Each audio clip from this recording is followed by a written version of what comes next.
일라디오 김성환의 시사야.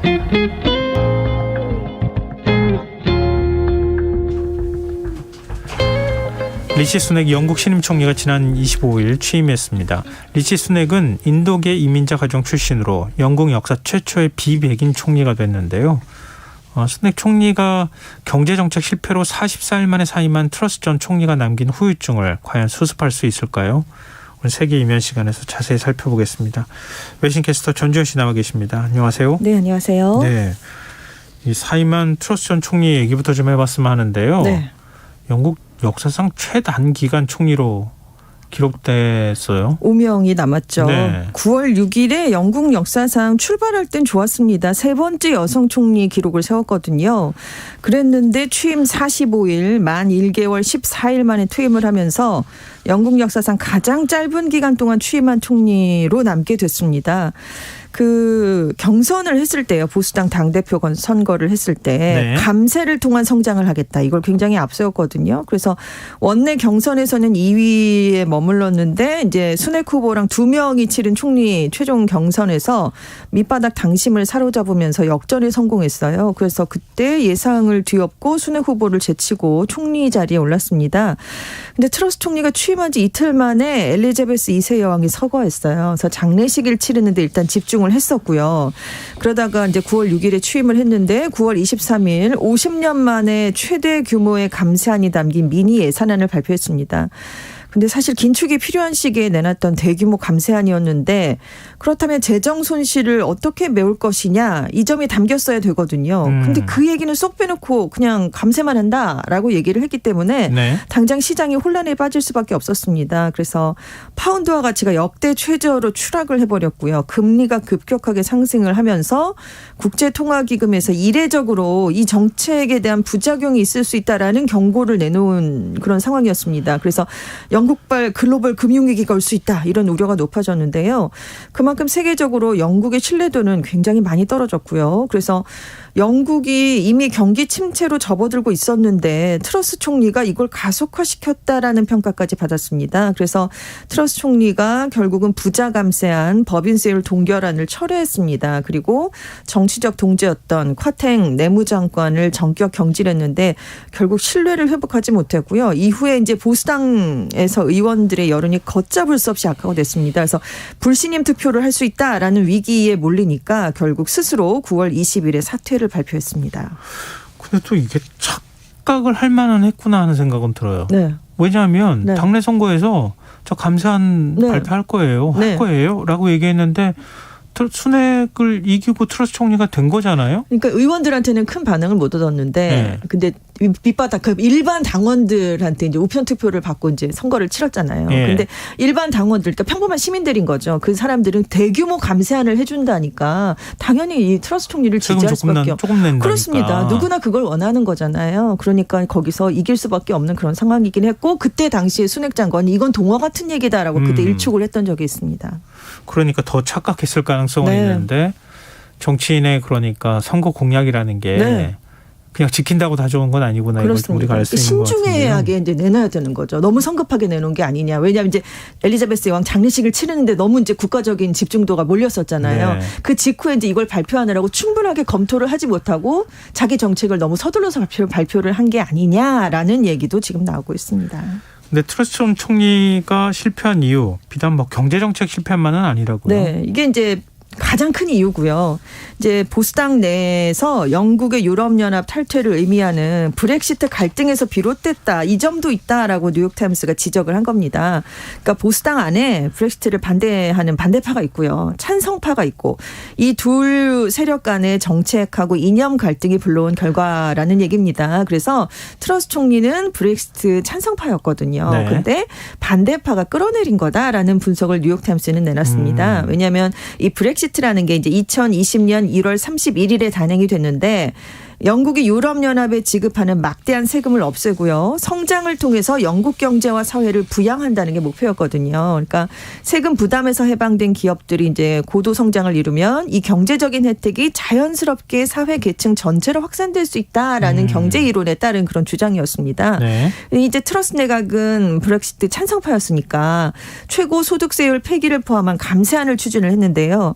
근데 지금 국가 재정이 만성 적자 상태였거든요. 이걸 보충할 대책이 없으니까 영국 경제가 오히려 크게 흔들려 버리게 된 겁니다. 그래서 이제 반대파가 반격에 나섰다는 건데 반대파는 EU로부터의 경제 해방이란 건 거창한 브렉시트의 꿈이었고 이게 결국 악몽으로 끝난 것이다라고 주장을 하는데 찬성파는 여전히 글로벌 불황만 아니었으면 브렉시트 효과가 극대화됐을 것이다. 이렇게 맞서고 있다는 거죠. 그래서 뉴욕타임스는 보수당이 파벌 싸움에만 몰두하면서 영국을 어떻게 이끌어야 하나 이게 아니라 당내 반대파를 어떻게 진압할지에만 몰두하고 있다라는 비판을 내놓기도 했습니다. 브렉시트 때 얘기가 갑자기 떠올라요. 네. 그때 유럽연합에서 네. 지금 탈퇴하면 다시 못 들어온다. 그렇죠. 그렇게 경고했었거든요. 그렇습니다. 네. 근데 지금 탈퇴한 지 2년밖에 안 됐는데 이런 얘기가 나오는 네. 거예요. 그렇습니다. 참 영국 입장에서 굉장히 고민스러울 수밖에 없을 것 같은데 그래서일까요? 영국 보수당이 브렉시트 저주에 빠졌다 이런 얘기가 나와요. 그렇습니다. 지금 6년 새 영국 총리가 4명이나 바뀌었거든요. 정말 혼란스러운 상황이 이제 보수당 안에서 지금 4명이 바뀌는 건데 리즈 트러스 총리가 이제 사임을 이제 4번째로 하게 되면서 13년째 이제 보수당이 영국을 이끌고 있는데 이거 보수당이 무너지는 게 아니냐라는 얘기가 나올 수밖에 없게 된 겁니다. 그 지금 2016년에 국민투표를 했었잖아요. 그런데 이제 보수당에 대한 영국 국민의 실망감은 이제 갈수록 높아지면서 지금 거의 극대화된 상황이고 현재 지지율이 야당인 노동당의 절반 수준밖에 안 됩니다. 많이 떨어졌죠. 네. 지금 97년에 보수당이 총선에 참패한 이후에 25년 만에 최악의 상황을 맞고 있는데 지금 여론조사를 해보면 영국 국민 5명 중에 3명이 조기 총선을 원하고 있고요. 당장 총선이 실시되면 노동당이 대승을 거둘 것이다. 이런 전망까지 나오고 있는 상황입니다. 지금 보수당이 그럼 왜 위기를 맞게 됐을까? 영국 매체들의 분석은 자중질환에 빠졌다라는 얘기인데 지금 브렉시트 이후에 여러 정치적인 고비가 있었는데 그때마다 단합을 해서 이끌어가는 게 아니라 그때마다 리더를 비난하고 끌어내리기에 바빴다는 거죠. 그래서 이제 내가 그럼 또 올라가야지라는 그런 생각을 했다는 거죠. 이제 중심에 당권을 좌지우지하는 이제 세력이 있는데 보수당 평의원 모임 192위원회라는 게 있습니다. 근데 이제 소장파 의원들이 총리를 교체해야 되는 게 아니냐 이렇게 얘기할 때마다 좀 이렇게 당심을 좀 추스르고 이제 나가는 모습을 좀 보여야 되는데 오히려 총리 사퇴를 압박하는 대응을 해버린 거죠. 그래서 총리를 흔드는 도구가 돼버렸다라는 얘기가 있고 그래서 실제로 보면 테레사 메이, 데이빗 캐머런 전 총리 다 이 당내 강경파가 주도한 192위원회의 사퇴 압박을 받고 물러났고요. 그리고 이 두 사람을 물러나게 했던 게 또 강경파 리더인 보리스 존슨 전 총리인데 네. 그 존슨 총리마저도 이 위원회가 압력을 가하면서 자리에서 물러나게 되는 그런 일이 있었습니다. 물론 이제 스캔들이 있었으니까요. 근데 이제 이 과정에서 최측근으로 여겨졌던 총리들의 핵심 장관들이 사표를 먼저 던져서 총리에게 등을 돌리는 내부 분열도 나타나게 됐어요. 이게 존슨 총리 때는 지금 이제 총리가 된 리시 수넥 장시 재무장관이었습니다. 예. 그리고 이번에 이제 트러스 총리 배경에는 수엘라 브레이버먼 내무장관이 이제 사퇴를 하면서 이게 촉발이 됐는데 그래서 데일리 텔레그래프는 보수당의 이런 지리멸렬한 모습에 실망한 기존 지지층이 이탈을 하면서 보수당 지지율이 폭락하게 됐다라고 분석을 내놨고요. 그럼 이제 보수당 총리들이 교체되는 과정에서 굉장한 리더십을 보여줬으면 또 괜찮은데 지금 존슨 총리는 굉장히 스캔들이 많았고요. 여러 가지 파티 스캔들 같은 것들. 네. 인사 실패도 있었고 설익은 정책 실패 이런 것들을 보여줬는데 트러스 총리가 옥스퍼드대 출신의 백인 여성이라는 배경이 있었고요. 나는 철의 여인인 마거릿 대처 전 총리를 계승한다. 이런 이미지를 굉장히 많이 내세웠어요. 그래서 그러면 이런 강단 있는 이미지로 지금 많이 무너진 보수당의 신뢰도를 되살려주지 않겠느냐라고 했는데 이 대규모 감세 같은 중요한 정책을 부적절한 인물이 아니냐라고 평가된 콰탱 내무장관에게 맡겼습니다. 근데 이 재무장관에게요. 이 콰팅 장관의 전공이 경제긴 한데 경제사였어요. 그러니까 실질 경제를 경험하는 그런 쪽이 아니었던 거죠. 그래서 네. 사실 영국의 별명 중에 하나가 세계 금융 중심지 중에 하나다라는 거잖아요. 근데 이런 사람이 과연 영국의 재무장관으로서 지금 안 그래도 위기인데 적합하냐? 이런 얘기가 굉장히 많았거든요. 근데 콰팅 장관이 오직 감세만 내세운 미니 예산을 성급하게 발표를 했습니다. 그래서 금융 대란이 왔고 결국은 트러스 총리의 사퇴까지 이어지게 된 상황입니다. 영국의 런던의 금융 중심지 지역 이름이 시티잖아요. 네네. 그게 거기서 시티가 그렇죠. 나온 거잖아요. 네. 그만큼 사실 중요한 역할을 하는 그렇습니다. 곳이다 이렇게 봐야 될 것 같은데. 대표적인 곳이죠. 네. 근데 지금 영국이 점점 힘을 잃어가고 있는 걸 상징적으로 보여주는 것 같은데요. 그런데 수넥 그 전 장관이 네. 이번에 총리가 될 때 네. 경쟁자로 보리스 존슨 총리도 나섰잖아요. 그렇습니다. 근데 왜 안 된 거예요? 그러니까 트러스 총리가 사퇴를 발표했을 이제 즈음에 존슨 예. 전 총리가 외국에 휴가를 가 있던 중이었어요. 그런데 이 소식을 듣고 정말 빠르게 런던으로 돌아왔습니다. 그러면서 보수당 의원의 3분의 1에 해당하는 102명의 지지를 확보했다라면서 총리직을 복귀하는 데 굉장히 의욕적인 활동을 보였거든요. 내가 유일한 총리 후보다 당원들에게 이렇게 지지를 호소했는데 이렇게 나선 지 12시간여 만에 갑자기 나는 당수 선거에서 하차하겠다는 얘기를 내놨습니다. 그래서 영국 언론들은 그럼 왜 그랬을까? 네. 존슨 전 총리가 당원 102명의 지지를 확보했다고 주장했지만 실제로는 60여 명에 불과했다라는 얘기죠. 그래서 당내 지지를 좀 사실보다 부풀렸을 가능성이 있다 이런 지적을 내놨고 그런데 이제 이 모자라는 의원을 그러면 다른 후보들과 좀 단일화를 하면서 채웠어야 되는데 다 실패했거든요. 그들의 지지도 얻어내지 못했고 또 소속 의원의 3분의 2 정도가 이 존슨 전 총리가 다시 총리직에 돌아오는 건 부적합하다라고 생각을 했다고 합니다. 이 사실을 알게 되면서 만약에 자기가 뭐 총리 경선에서 승리를 하더라도 이렇게 의원들이 자신에게 등을 돌리면 지도력을 발휘하는 게 거의 불가능하지 않겠느냐라는 판단을 해서 물러나게 된 것이다라고 가디언지가 분석을 내놨습니다. 네. 자 그러면 신임 수넥 총리 네. 어떤 인물인지 한번 탐구해 볼까요? 네, 1980년 5월에 태어났어요. 만 42세의 굉장히 젊은 총리입니다. 1812년 로버트 젠킨슨 이후에 210년 만에 최연소 총리가 됐고요. 부모님이 인도계 이민자예요. 그래서 영국 최초로 비백인 아시아계 총리가 됐습니다. 또 영국 최초로 성공의 신자가 아니라 힌두교 신자 총리라는 기록도 세웠고요. 네. 찰스 3세가 국왕에 오른 뒤에 처음으로 임명한 총리라는 기록도 세웠습니다. 그러네요. 그렇죠? 네. 네. 부모님이 다 의사랑 약사셨어요. 보통의 이민자 후손과 다르게 굉장히 유복한 어린 시절을 보냈습니다. 그래서 유명한 명문 사립고교 그리고 옥스퍼드 대학에서 공부를 했는데 대학에서 철학, 정치학, 경제학을 전공했고요. 미국 투자은행 골드만삭스에서 일을 했던 경력이 있습니다. 그러다가 2015년에 35살이었는데 하원 의원에 당선됐어요. 그 이후에 정계에서도 초고속 승진을 거듭하면서 테레사 메이 전 내각에서는 주택 공공자치부 장관을 지냈고요. 2020년 2월에 재무장관이 됐습니다. 그래서 영국 경제가 그때 이제 코로나19 봉쇄 때문에 이제 큰 타격을 많이 입었는데 그때 네. 이 수넥 총리가 유급휴직 같은 적극적인 지원 정책을 펼쳐서 좋은 평가를 받았던 적이 있습니다. 이 부인이 또 주목을 많이 받고 있는데 2009년에 결혼을 했거든요. 근데 이 부인이 누구냐면 인도의 IT 기업인 인포시스의 무르티 회장입니다. 그래서 수넥 총리의 자산 규모가 우리 돈으로 1조 1,829억 원이에요. 찰스 3세보다도 자산이 많습니다. 아, 그래요? 네, 그래서 영국 왕보다 자산이 많은 첫 번째 총리다 이런 기록도 세우게 됐는데 영국 부자 순위 222위입니다. 그런데 대부분 자산은 이 부인이 지금 인도 재벌의 딸이잖아요. 네. 부인이 갖고 있는 이 인포시스 그룹의 지분으로 알려져 있고요.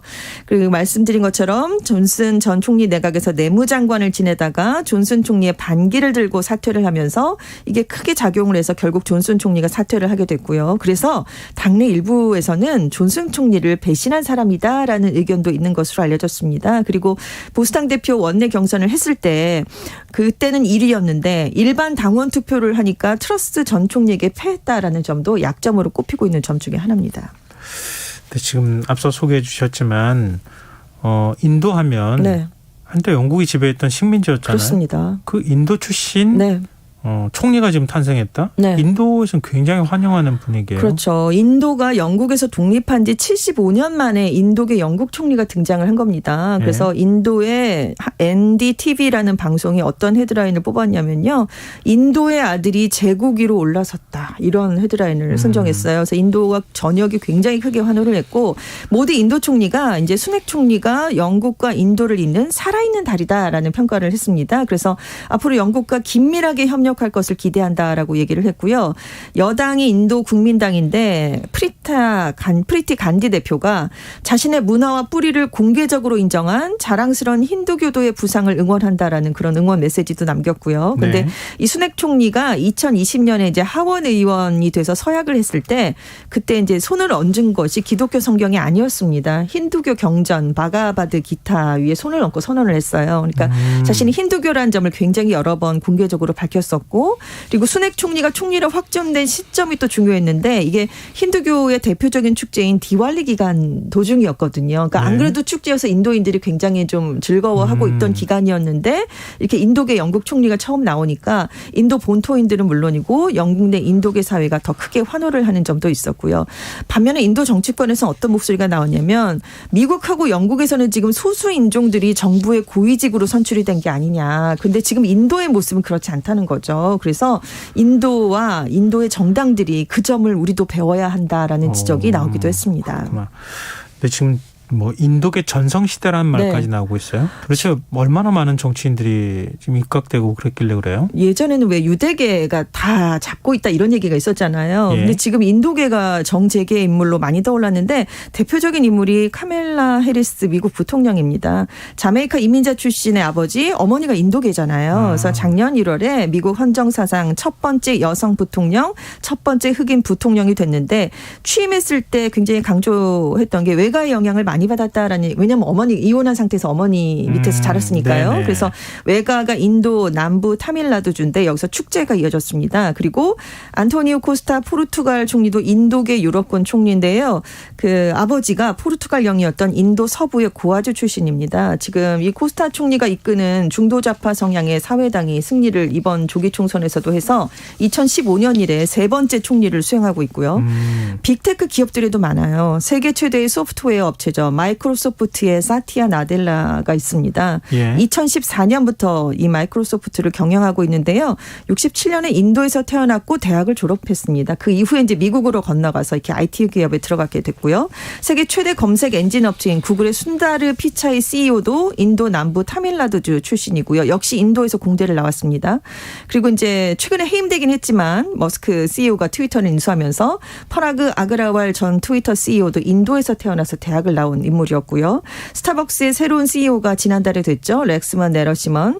아도비의 산타뉴 나라얀도 지금 인도계. 샤넬의 글로벌 CEO인 리나 나이르. IBM의 CEO인 아빈드 크리슈나. 다 인도계입니다. 그래서 지금 글로벌 정재계에서 인도계가 굉장히 주요직을 많이 맡고 있는 그런 상황입니다. 네.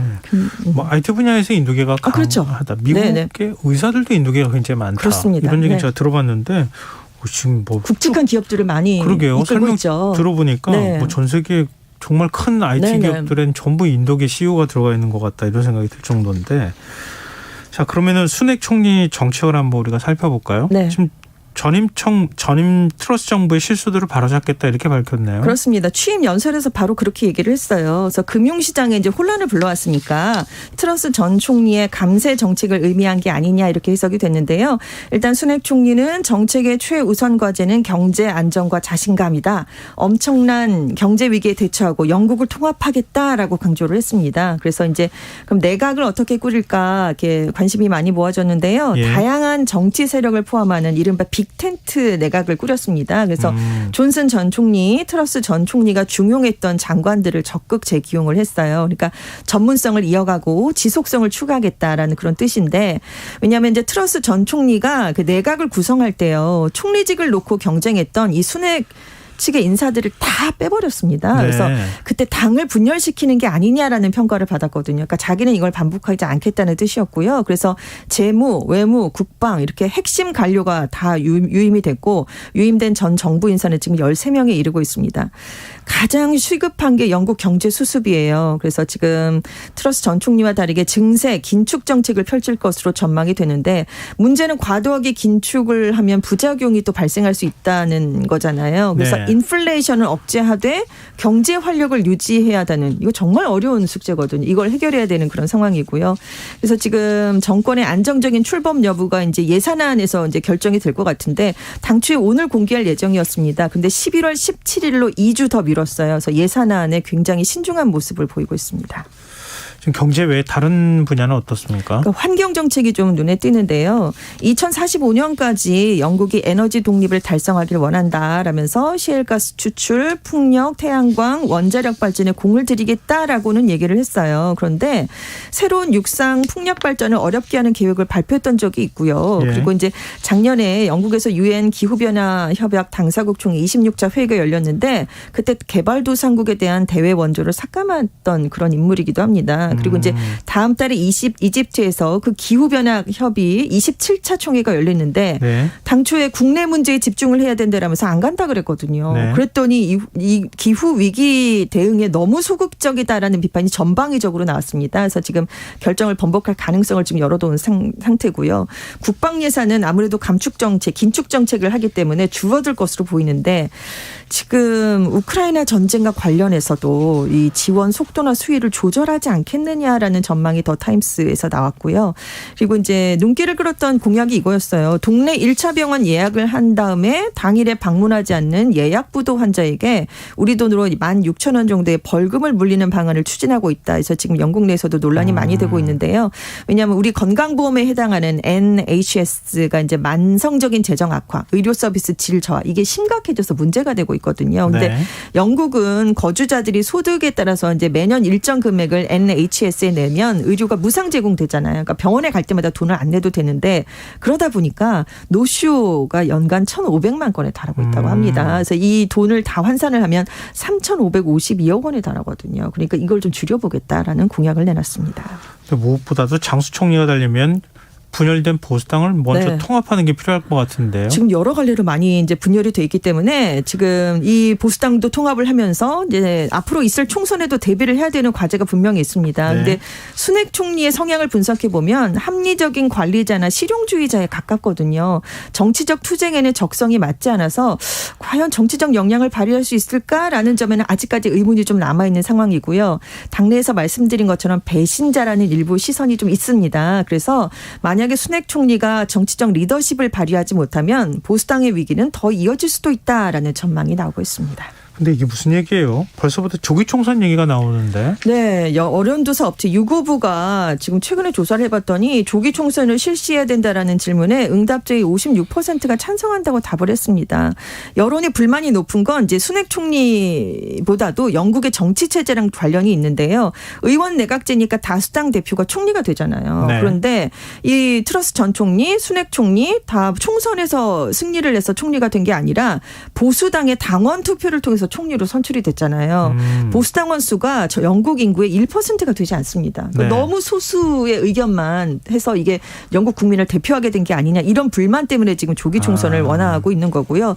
총선을 한 번도 치르지 않아봤다라는 그런 경력도 지금 약점으로 작용을 하고 있습니다. 그러네요. 그러니까 국민 다수의 동의를 받아야 네. 정권의 기반도 튼튼하고 그렇죠. 뭔가 정책을 추진할 수 있을 텐데 네. 지금 보수당이 집권하고 계속 총리만 바꾸는 그렇습니다. 상황이니까 네.